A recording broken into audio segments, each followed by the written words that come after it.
Okay, it is Monday, August 12, 2019, and it is 8:30 p.m. Central Standard Time.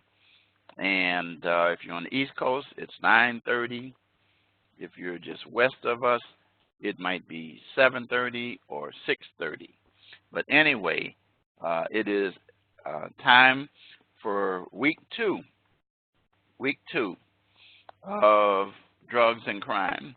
And as I stated last week during the open house, that from this point on, lectures will take place on Monday nights from 8:30 to roughly 9:30, and maybe even before that, but depending on the video that I have to share with you. So I'm going to get right into sharing my screen, because this is the first week that you'll actually have a written assignment other than your discussion posts. Last week, you didn't have that. So going down to the bottom, remind you again that the rubrics are located in each weekly written assignment. Very important that you know that because of the fact that that's how I grade your papers. And if you satisfy each section of the rubric, you'll get all the points.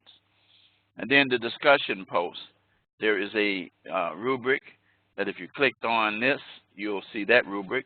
But I've already described the parameters of discussion posts. So now here we are, week two. So weeks 2 through 6 will take place on Mondays, 8:30 to 9:30 p.m. Central Standard Time. And this is where if you're going to be coming to the live lecture, you will go to this link. If you're going to get the recorded lecture, you're going to have to look under recordings, and you'll see the link. And each week it's different because I convert it to a YouTube MP4. So after today's lecture, it'll say week 2 lecture, and then it'll have the link that you can copy and paste or either click on. And it's located here, as well as I email it to you to have as well. So let's get right into our announcement for week 2. So this week we're going to deal with the history of legislation regulating drug use and abuse. And so to prepare for that, I sent you the PowerPoints for chapters 5 and 8 of your text, Drugs, Crime, and Justice.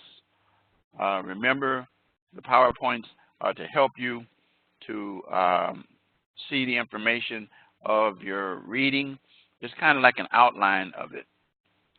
And then we'll go over the announcement, the activities, regulation of drug precursors, regulation of synthetic drugs, and then federal activity. Then we're going to close with Freakonomics of crack dealing. You're going to find that very interesting. It's a video that I'm going to allow you to see. And then going over the assignments for the week.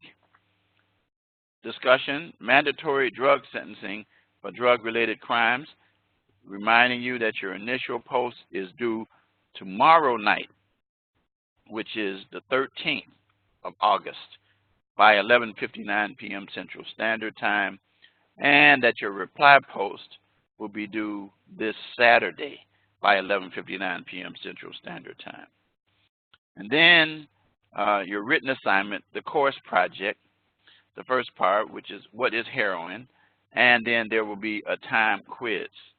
You want to make sure that you go over the material before you take the quiz. I do encourage taking the quiz by Sunday so that you will have gotten all the information. And remember, it is timed. You're not supposed to have any materials out. You're supposed to be as if you were in a room with me and you had it proctored. So the key thing is to study study hard and make sure you do so. And then, of course, that's due this Sunday, as every written assignment will be due.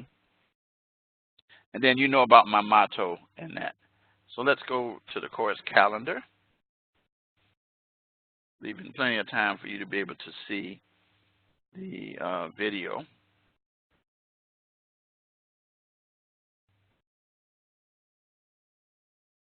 And there it is. So you can see where we are here today with the reading assignment and the live lecture. Your initial post due tomorrow, the 13th. Your reply post due the 17th. Your course project will be due the 18th. And then your quiz, of course. And then, of course, your keyword. And then we'll be back the following week. All right? Next week for week 3. It goes really fast, people.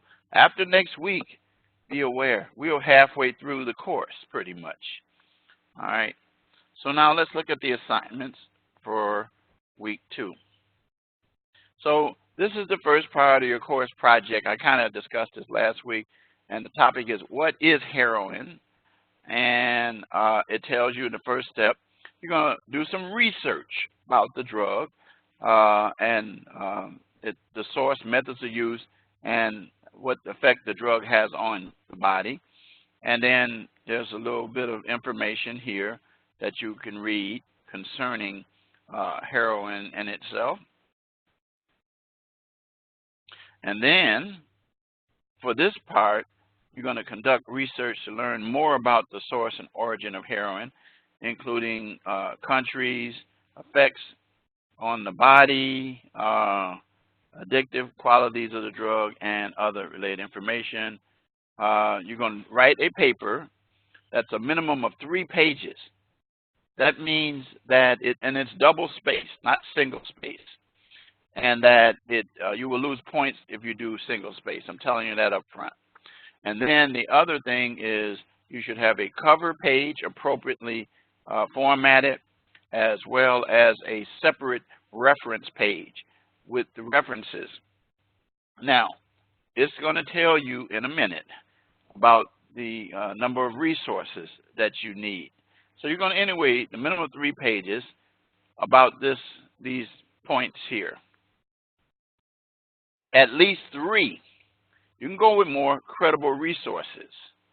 Now, I already told you there's a source that I'll point out to you that you can use to help you find credible resources. And other than your textbook. So you can use your textbook, but you got to have 3 others. And don't rely or cite information from Wikipedia. You don't use that ever in your references at all, even in a discussion post. I don't require references and citations, but don't use Wikipedia at all. And then your proper citations in your paper to cite your sources. We've already discussed in detail last week the importance of APA. And then a cover page, as I said, which you'll lose a point if you don't have it, and a reference page need to be included along with and it doesn't count towards that. So basically a minimum of 5 pages if you're going to count the cover and the reference page. But when we say that the sources and we talk about the page limitation, we're talking about the content of the paper.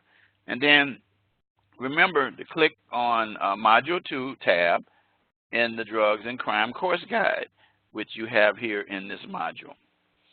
Okay, and then again, your rubric, I remind students, because you're going to have to do this anyway to do the assignment. So when you start to do the assignment, you'll be able to see the due date, and then it tells you to view the rubric. And if you click on view the rubric, it will open it up, and it will tell you about what you need to do, basically what I just said in terms of content. Notice, and then it tells you how many pages, and again, the APA format, and not to use Wikipedia. So there it is, and that's what And so what happens in your grade book is that under this first section, I'll make comments under a section before you get to organization of content grammar, and I'll let you know how you did here.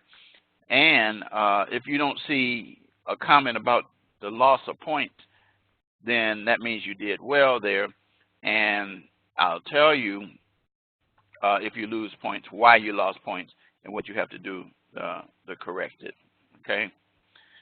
So I'll be looking for 3 credible resources, and you can lose points right away by not doing that, and then dealing with the issues appropriately.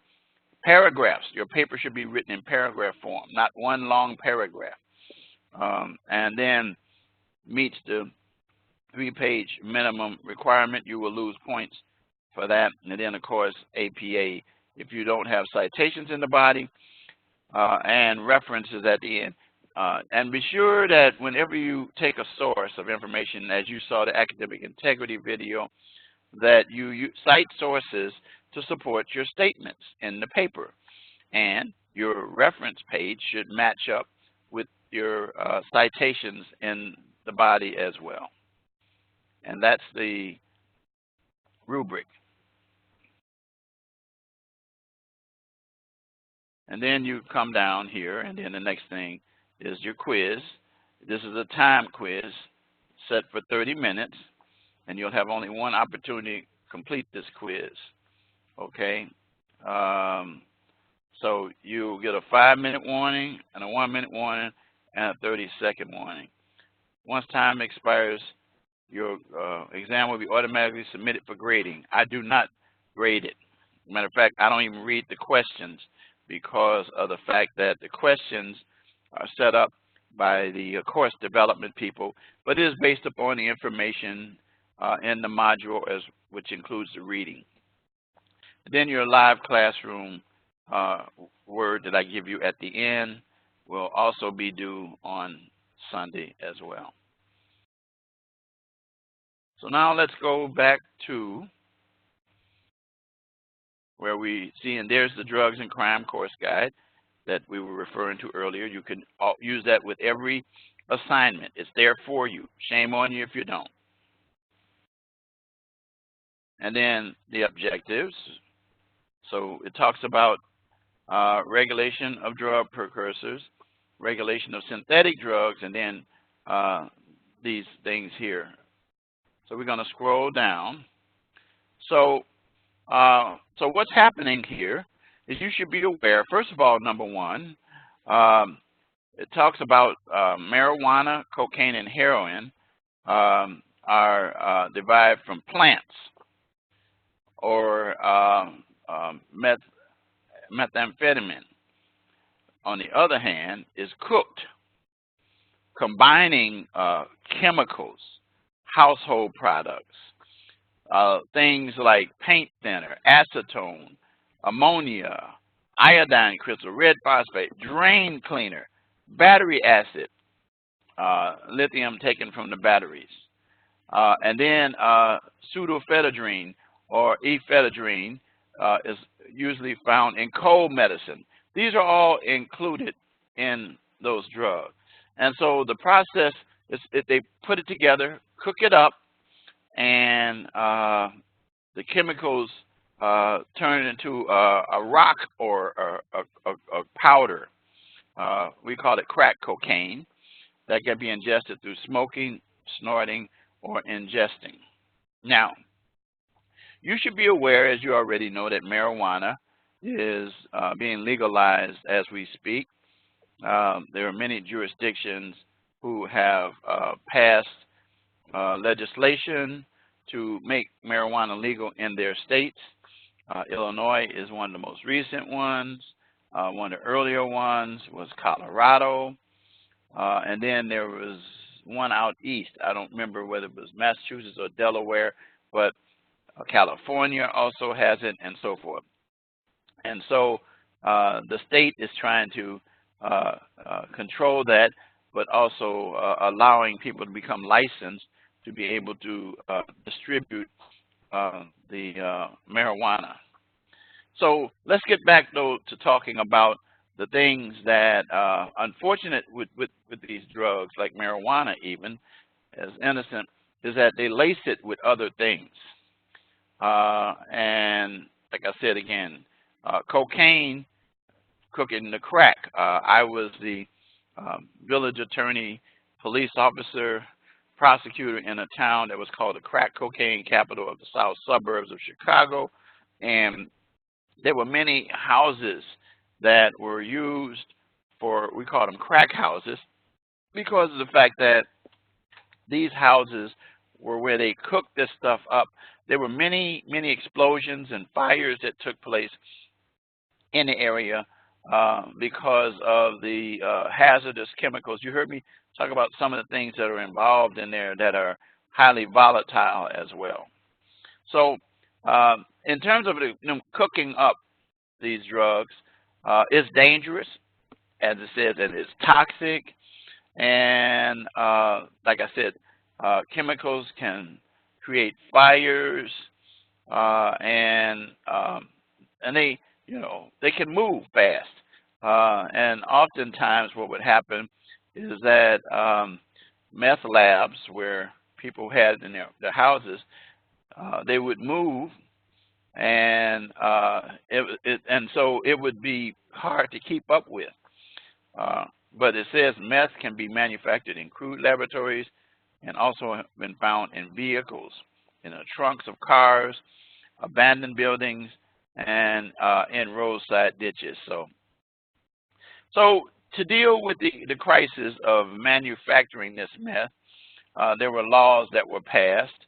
The Combat Methamphetamine Epidemic Act of 2005, which required retailers of some of the products that were used to cook these products, cook this meth and this cocaine, would be locked in a cabinet.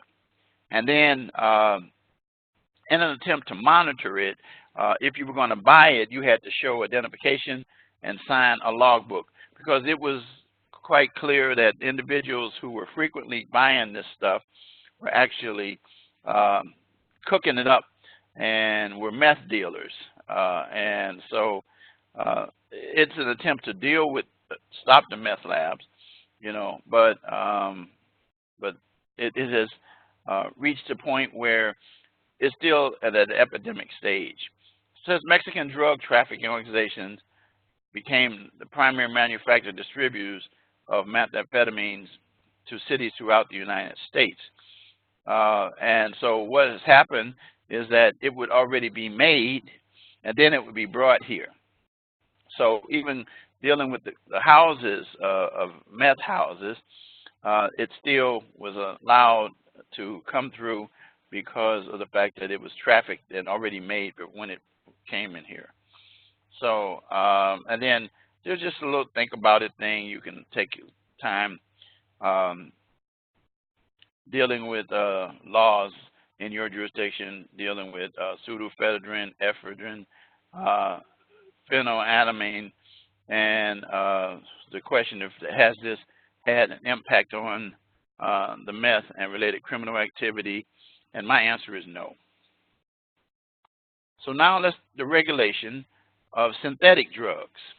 So what are synthetic drugs? Manufactured through a chemical process, and they didn't come from plants. There are no plants. Remember, the earlier ones we talked about came from plants or organic material. But what we're talking about now are drugs that are manufactured with other things other than opium and things of this nature. And there have been laws and regulations passed to deal with this. The synthetic cannabinoid, these are things that are created in a lab, and they're sold as legal alternatives to marijuana. So you heard me already talk about people that don't buy the marijuana might find a cheaper alternatives.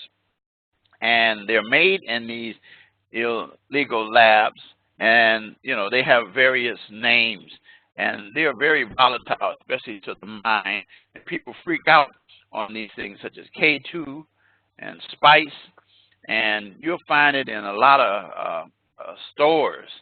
It talks about convenience stores, and you can find it also on the internet. And they come from countries like China and Asia, and they're smuggled into the United States. And and then it says something very interesting. It says the chemical property cannot be detected in drug screens or urinalysis, and so people can get high on them and not have to worry about violating their probation or parole, or either when they're seeking to apply for a job. So these are things that are very, very, very volatile, and they're poisonous to the body. And some of the problems that result from using these synthetic cannabinoids relate to blood pressure, increase your heart rate. You could become unconscious, vomiting, seizure, hallucinations, agitation, and anxiety. That's what we mean taking a trip. And I remember in the 60s, they had purple haze. Well, this is kind of on that line, but of a higher level. But you see how the picture makes it look like it looks very innocent, and they're packaged like that. So the government, once again, in order to try to deal with the spread of these drugs, passed the Synthetic Drug Abuse Prevention Act, which placed 26 types of synthetic cannabinoids and cathinoids into a Schedule 1 on the Controlled Substance Act, CSA. You know about that from last week. And then at least 43 states have taken action to control one or more of these synthetic cannabinoids. And so the point of the matter is that even the attempt to control them doesn't stop them from being distributed and sold. Then you have these things called bath salts, which is a street name for some designer or manufactured drugs as well, and ingested by sniffing or snorting, and orally, and smoking. And they result in, again, the same kind of problems that we talked about earlier with synthetic cannabinoids: agitation, insomnia, dizziness, depression, paranoia, delusions, and suicidal thoughts, seizures, and all kinds of things. And then it can do damage to your body, like increase your heart rate, create chest pains in your body, nosebleeds, sweating, nausea, and vomiting.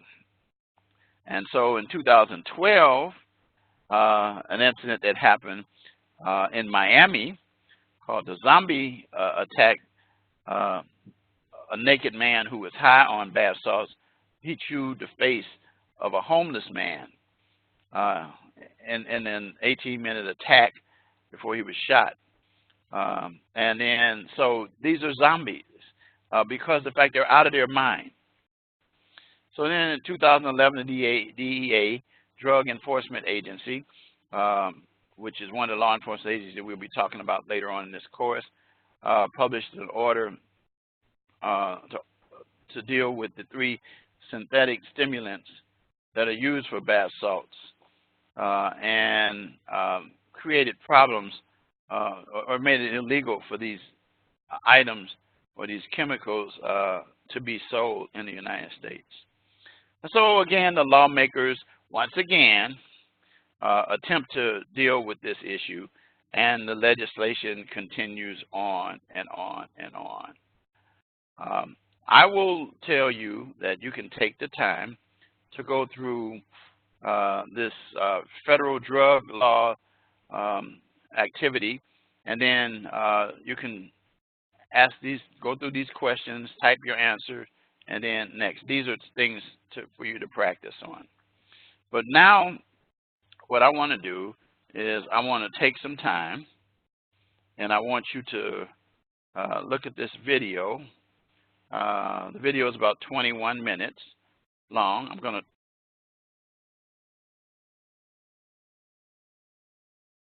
to activate, I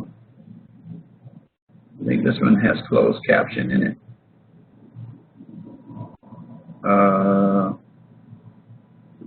see.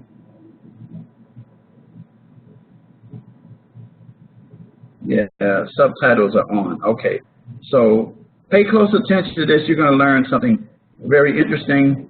I'm going to, in the meantime, take my video, and I'm going to stop it so you're not distracted by me moving around, because I've seen this 100 times. So take time to look at this, and you'll learn something very interesting about crack dealing.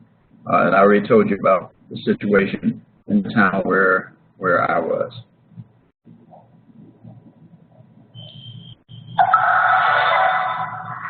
You'll be happy to know that I'll be talking not about my own tragedy, but other people's tragedy. It's light lighthearted about other people's tragedy than your own, and I want to keep it in the spirit of comedy. So if you believe the media account, being a drug dealer in the height of the crack cocaine epidemic was a very glamorous life, in the words of Virginia Pascal. There's money, there's drugs, guns, women, you know, you name it, jewelry, bling bling, it had it all. Okay? What I'm going to tell you today is that, in fact, based on 10 years of research, a unique opportunity to go inside a gang, to see the actual books, the financial records of the gang, that the answer turns out not to be that being in the gang was a glamorous life, but I think more realistically, that being a gang, selling drugs for a gang, is perhaps the worst job in all of America. And that's what I'd like to convince you of today. Okay, so there's three things I want to do. First, I want to explain how and why crack cocaine has such a profound influence on inner city gangs. Secondly, I want to tell you how somebody like me came to be able to see the inner workings of a gang. It's an interesting story, I think. And then third, I want to tell you in a very superficial way about some of the things we found when we actually got to look at the financial records, the books of the gang. Okay, so before I do that, just one warning, which is that this presentation is rated R by the Motion Picture Association of America. It contains adult scenes, adult language. Given who's up on stage, we're delighted to know that, in fact, there will be no nudity, barring unexpected wardrobe malfunctions aside.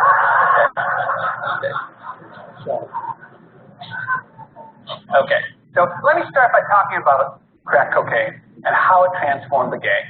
Okay, and to do that, you have to go back to a time before crack cocaine in the early 80s and look at it from the perspective of a gang leader. Okay, so being a gang leader in the inner city wasn't such a bad deal in the mid-80s, the early 80s, I would say.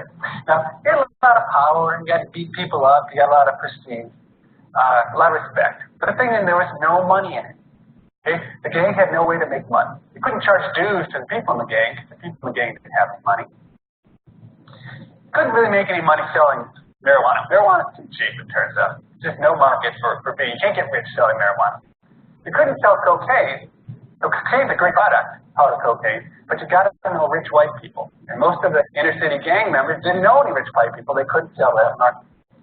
You couldn't really do petty crime. It turns out petty crime is a terrible way to think of it. So as a result, as a gang leader, you had, you know, power, it's a pretty good life. But the thing was, in the end, you were living at home with your mother. And so it wasn't really a career. There was something that, it's just there were limits to how powerful and important you could be if you had to live at home with your mother. Okay. Then along comes crack cocaine. Okay?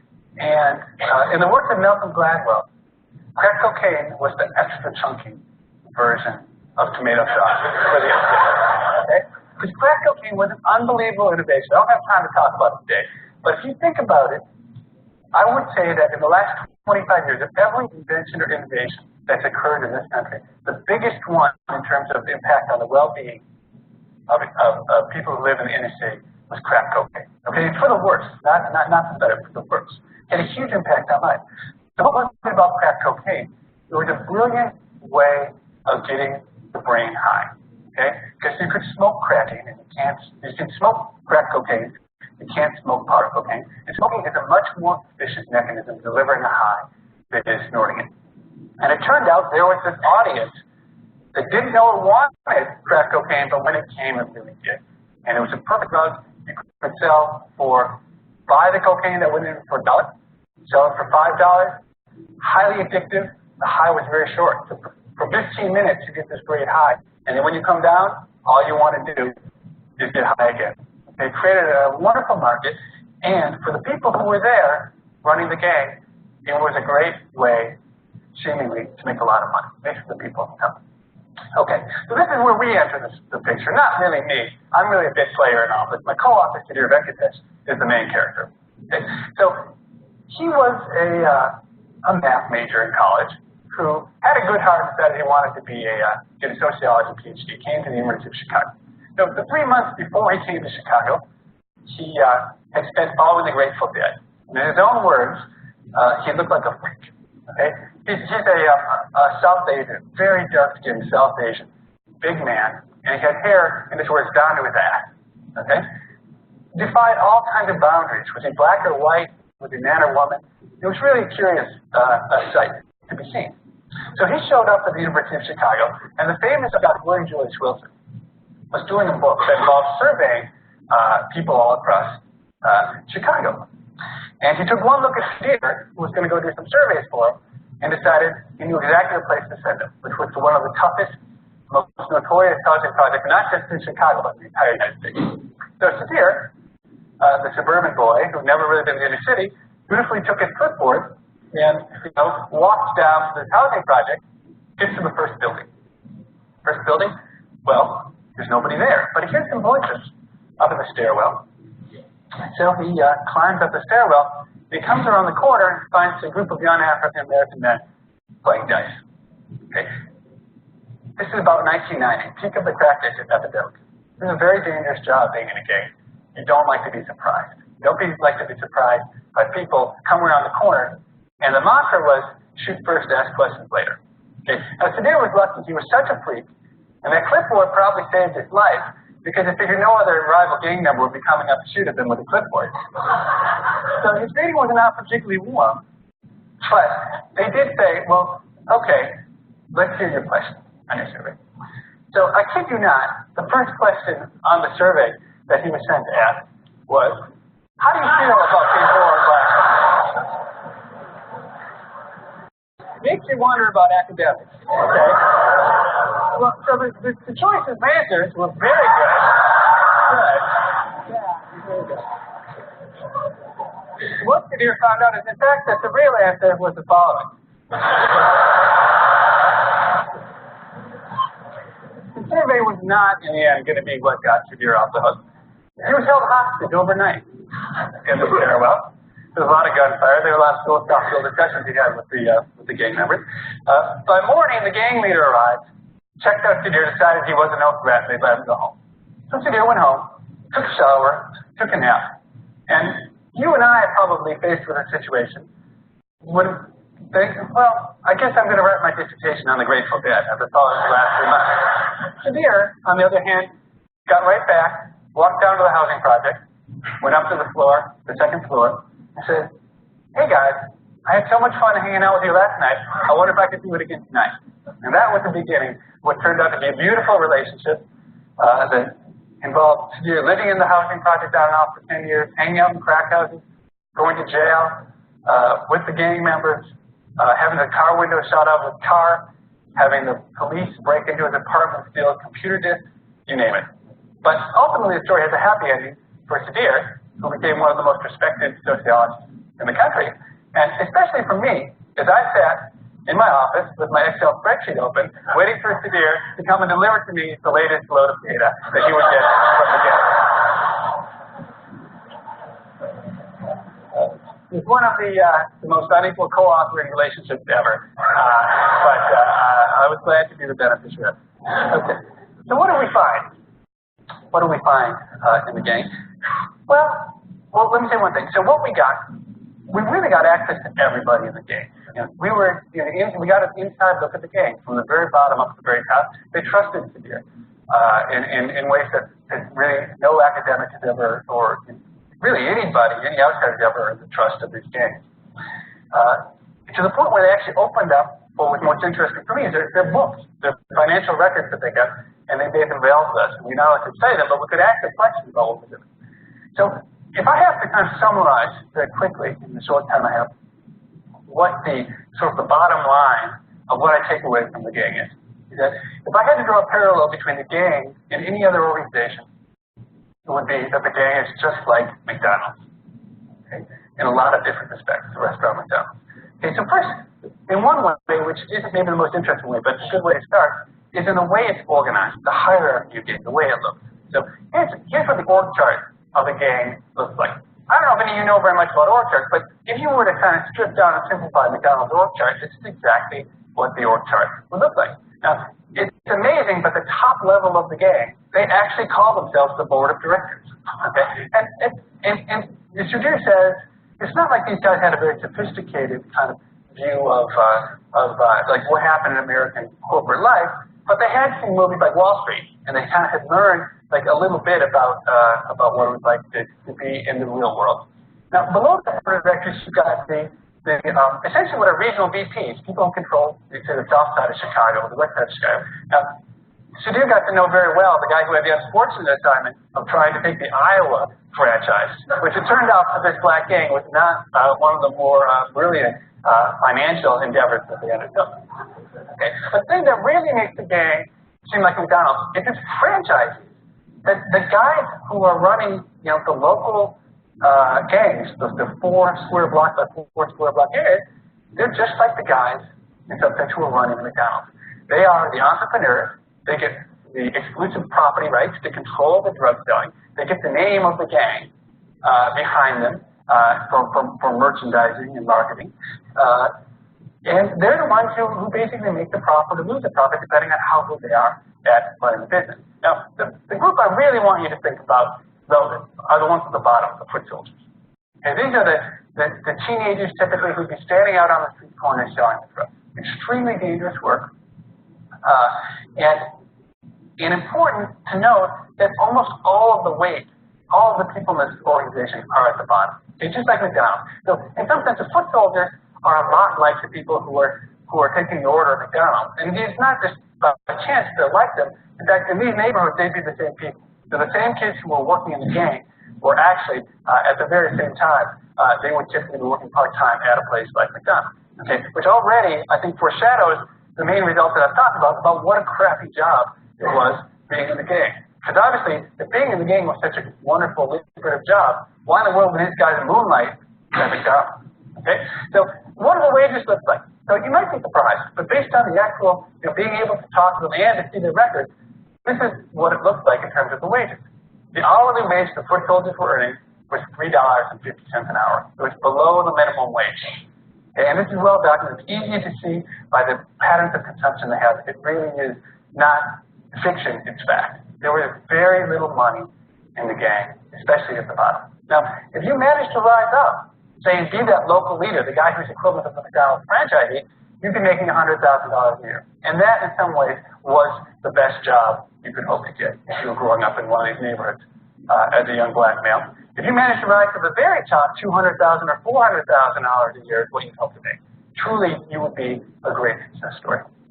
One of the sad parts of this is that, indeed, among the many other ramifications of crack cocaine, is that the most talented individuals in these communities, this is what they were striving for. They weren't trying to make it in legitimate ways because there were no legitimate channels out. This was the best way out. And it actually was the right choice, probably, to try to make it out this way.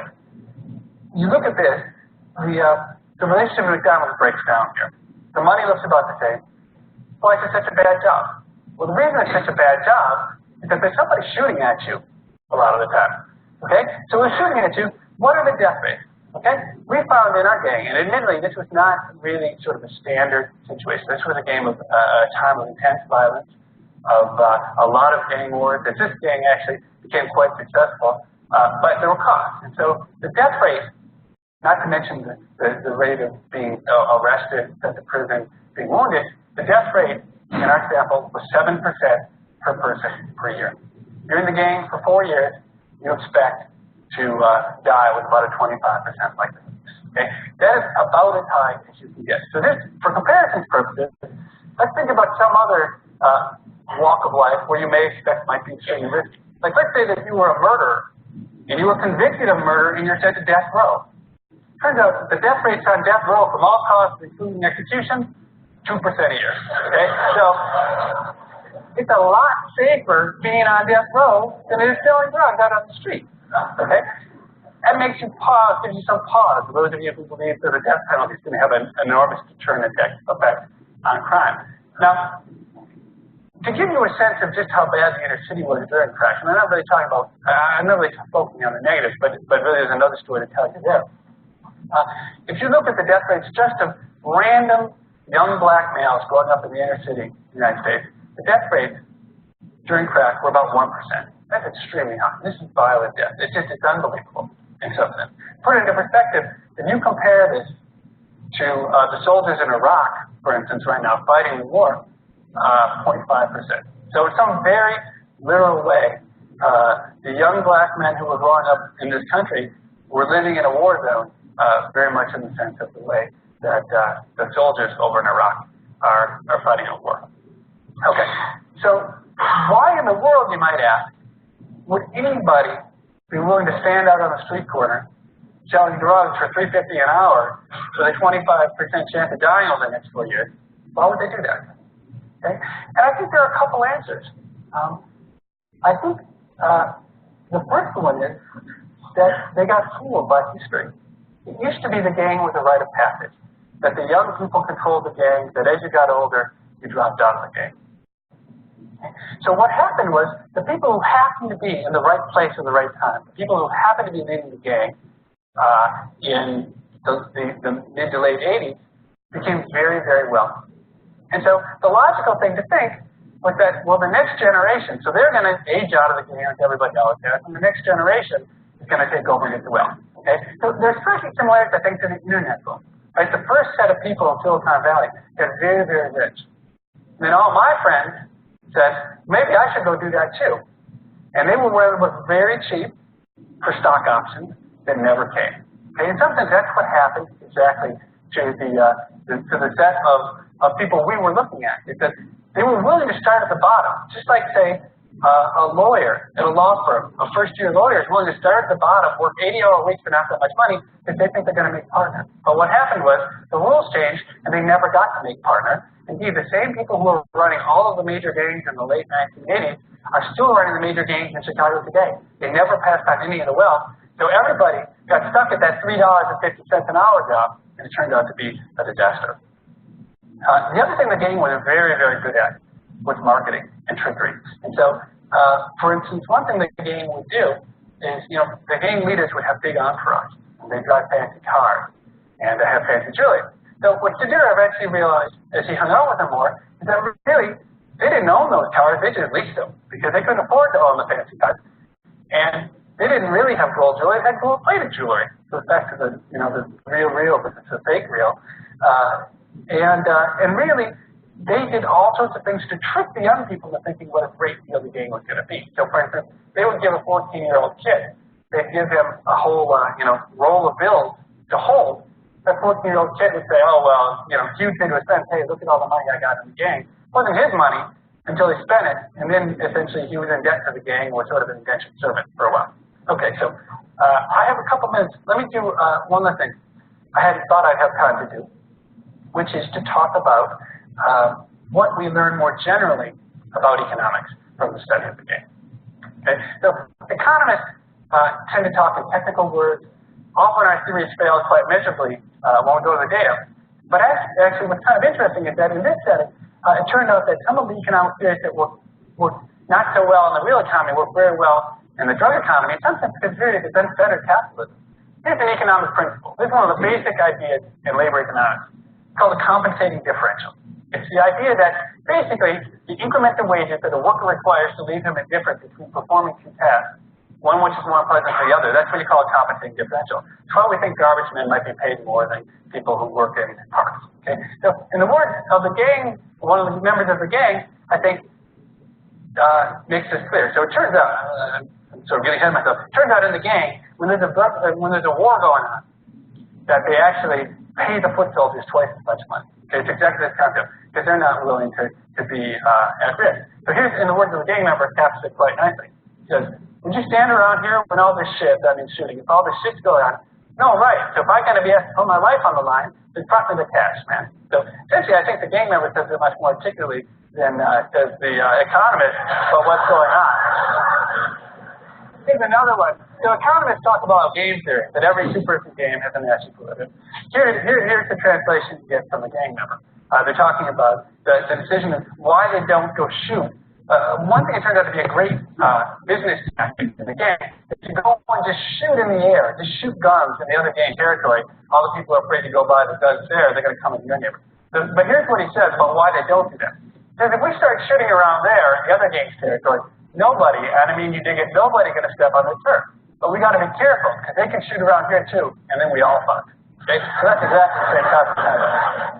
But then again, sometimes economists get around. So one thing we observed in the data is that it looked like, in terms of the gang leader always got paid. Okay, he always, no matter how bad it was economically, he always got himself paid. So we had some theories related to cash flow and lack of access to capital markets and things like that. And then we asked the gang member, well, why did you always get paid? Your workers don't always get paid. His response is, you got all these niggers below you who want your job, you dig? If you start taking losses, then he was weak and shit. Okay? I thought about it, and CEOs often pay themselves $1 million bonuses even when companies are losing a lot of money. And it never really occurred to economists that this idea of weak and shit is really important. So maybe weak and shit is an important hypothesis that needs to be made. Thank you very much. The brain is a machine that automatically... Well, as you can see from looking at that video, that there's money to be made in crack cocaine dealing, and you know, I go back to the days when I was a kid, and you heard me talk about the gangs that existed when I was a young kid that agreed not to recruit me because they knew about what happened with my dad being killed before my mom moved us away from the west side of Chicago. Well, that was pre this cocaine thing. So when cocaine came into existence, crack cocaine, then at the same time there came these high-powered weapons that they were using, and they were talking about to protect your territory. And one of the problems is that those individuals were not the best of shots, and so when they fired shots, they oftentimes would hit innocent people. And if they wanted to get to someone, even if an innocent person was in the way, believe it or not, and I had some clients like this, they would actually shoot them to get them out of the way so that they can shoot the person that they were trying to really shoot. Really some sick stuff. But what was interesting about this whole thing here, in terms of what you learn here, is that there's big money being made in this for the people at the top, and that there was no trickle-down theory, and that they just give them some jewelry, and actually it was fake jewelry, and you know, they'd see them in cars, and they would flash wads of money. I mean, you know, it was just it's something how they would do, and their favorite denomination is 20s, or 20s, and they'd wrap them in rubber bands. But what I used to see is that you'd see these young people with these what they call designer shirts, shoes. You know, they might have Reebok, they might have Nike, they might, anyway, the designer ones, and they would have, the gangs would get them for them, and that's what they would end up wearing, and give them what they call blingage, and they think that they were really doing something. But in reality, what was happening is that these individuals were expendable because many of them were young, and they would go to jail for less time than the people at the top. The gang leaders themselves didn't actually hit the streets. They were living pretty well, and they were making all the money. And so it was a dream of those who at the bottom to be led to believe that they could move them to the top.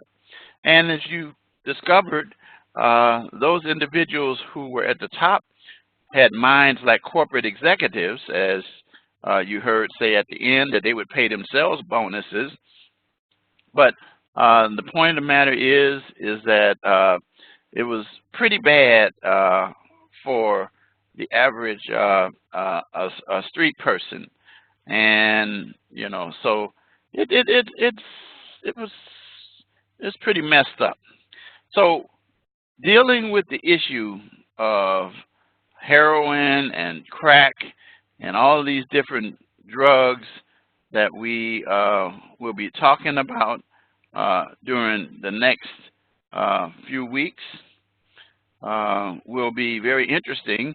I'm going to bring you some actual videos that you'll see of victims that were people who got hooked on these drugs. And I've said this before, and I'll say it again, that drugs and crime go together, because individuals commit crime to support their drug habits. And I'll be talking to you about some instances and cases where I had people who lost their lives trying to commit crimes such as robberies, burglaries, not because they were greedy, but because they needed it, because they were hooked on drugs. So with that, I'm going to adjourn this session, and I am going to give you a key phrase that you'll need to provide, and that's crack cocaine. That's it. So I only say it once so that you'll be able to know what it is. And I do encourage you, again, don't just look at the video to get the key phrase. Listen to the information that I share with you, and also make sure that you understand the assignments themselves that you have for the week. It's a quick 5.5 weeks. As I said, next week, which starts the 19th, we will be finishing up by the end of that week, which would, the 26th, I believe it is, we will be in the second half of the course. And the course ends the 13th of September. So with that, I'm going to say good night to you guys. If you have any questions, reach out to me. You know the rule and the policy about that. My goal, again, as I said to you last week, is to have you to be successful and to get A's and B's, and I'm here for you. I have a couple students that apologized to reaching out to me yesterday, which was Sunday. It's okay. Again, reach out to me, and I'll get back to you pretty fast, quick, fast, in a hurry. Let me know if you're having any issues or problems. Don't try to do this by yourself, because you don't have to. I'm here for you, but I can't serve you if I don't know what kind of problem that you're having. When we put our heads together, we'll be successful. I'll be successful in getting the information that you understand, that you need to do well in this class, and you'll be getting knowledge that will further your career in the future in criminal justice. So let's do this. All right? So I'm going to say good night to you.